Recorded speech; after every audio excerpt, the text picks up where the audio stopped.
Hey guys, it's Adam here from DpadNews.com, and for today's video, we are going over what controllers you should and shouldn't use. While there's really no wrong answer to what controller you should be using, but I'm going to go over them since a lot of you have had questions asking me, hey, what's better, what should I use?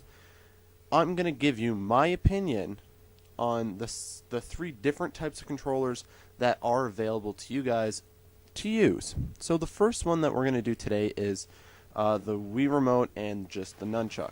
Now, I do not use the Wii Remote or the Nunchuck on any sort of basis. Now, I either use, I usually main using the Wii Zapper, or I use the Classic Controller Pro. Now, some of you, I'm not going to name names, likes to give me a hard time about saying the Classic Controller Pro. Now, the Classic Controller Pro and the Classic Controller are two different controllers, period. There's no need for any arguments. Two different controllers. If I said the Classic Controller, what would you guys think? You would think I'm talking about the Classic Controller, not the Classic Controller Pro. So I'm putting that to bed now. No more questioning me on saying the Classic Controller Pro or saying CCP or any of that stuff. It's done now. Period. Anyways, to get to today's video. So like I said, I usually don't use the Wii Remote and the Nunchuck combo. A lot of people, the majority of first-person shooter Wii gamers, do use the Wiimote and Nunchuck combo. Now, when I got the game, when I first started playing first-person shooters on the Wii, that was back when World at War came out.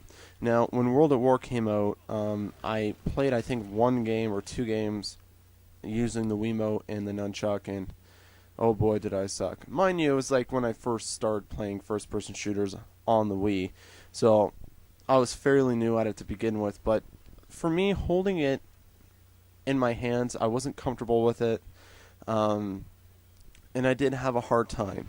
So that's when I proceeded to go buy the Wii Zapper, and that's when I found good ease with using the Zapper over the Wiimote. Now, like I said, this is my opinion, and I'm going to try and be as unbiased as possible when I'm doing these videos. So, to make sure that these videos are fair, I'm going to be using the same gun, all the same perks, all the same kill streaks, everything the same. The only thing different would be the map and the controllers. So that way there's really no alterations, and that way you can see the difference between me being in a comfort zone and me being out of a comfort zone when using these controllers. So here I'm using the PM63, I believe is what it is called, and it just has grip and an extended mag. In terms of perks, I'm using Scavenger, Warlord Pro, and Marathon. So, to start off, I want to make everything clear here that the Wiimote is by far, if you're looking for a motion type of experience, then you want to use the Wiimote and Nunchuck combo, especially if you're looking for a very customizable experience.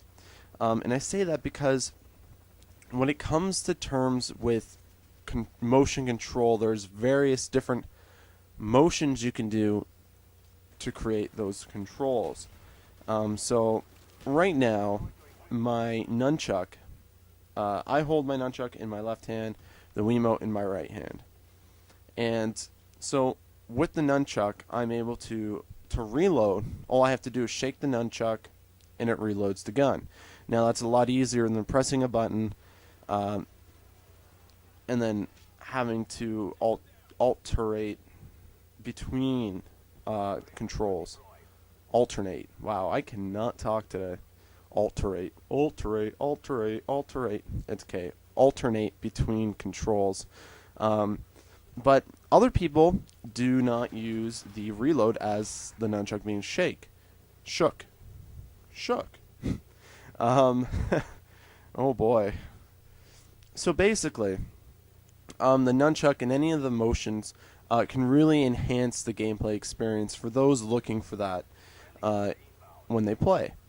So some people will have the shaking of the nunchuck, throw grenades or throw tactical grenades, or that's really the forefront of first-person shooters on the Wii is being able to use motion to create your controls. And that is what the Wiimote Nunchuck combo really, really does extremely well.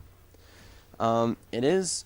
I find that using the Wiimote and the Nunchuck combo, it's a lot faster to look back and forth on the screen. However, I find it to be extremely not inaccurate, but there's a lot more fault for human error when it comes to shooting.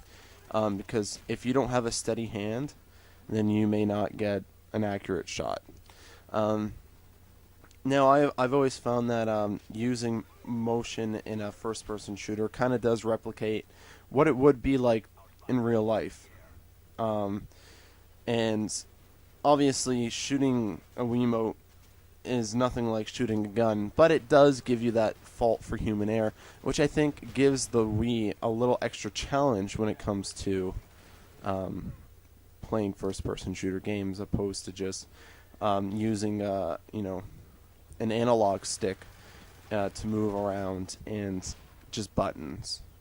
It does present more of a challenge.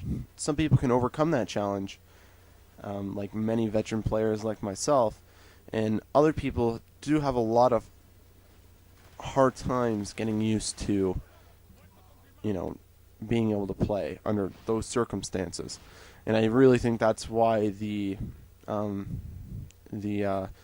Classic Controller Pro was brought in to the picture. So, I always keep like I said, nunchuck shaking reloads my gun and move around with the analog stick. C and Z is C is crouch, Z is aim. On the Wiimote, I don't have any motion controls put in.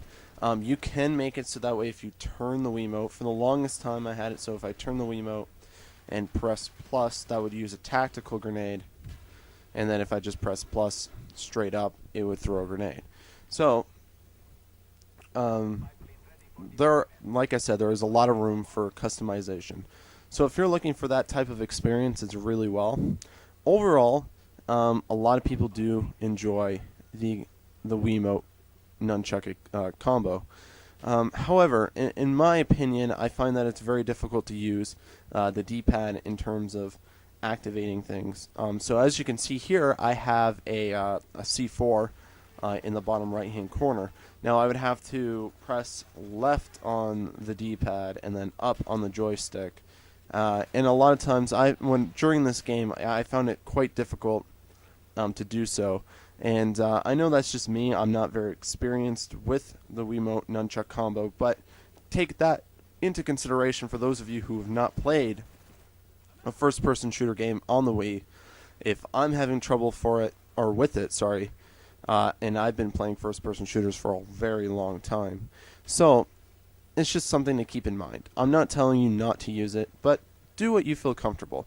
My recommendation would be to try using the Wiimote Nunchuck combo before you do anything else.